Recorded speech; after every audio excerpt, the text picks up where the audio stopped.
bağdayhan çilo. Şoň o wat toýa gitdik. Kim bilen? Yankı dikki men 6-njy ýypyska maşinim bar. Şoň bilen yankı dikkini çepbe şeýem küçüğünü alyp gitdik.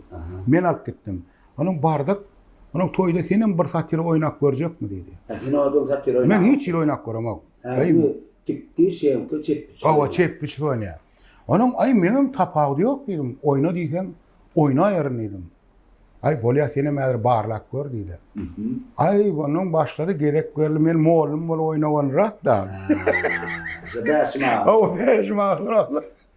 Ay onuň mikrofon gol oýnak gaýgyrýandyr o. O gaty gaýgyrýan bolmalym da. Näme diýdi ne? Şu men baýarymda diýdi. Kim? Dikki. Hiç sen mikrofon almagan diýdi. Men bir yerde bağ oldum, çıkışlar oldum, yeni oldum. Men baýarymda hiç sen mikrofon almagan gaýrat et. Senden ulugany aýdym.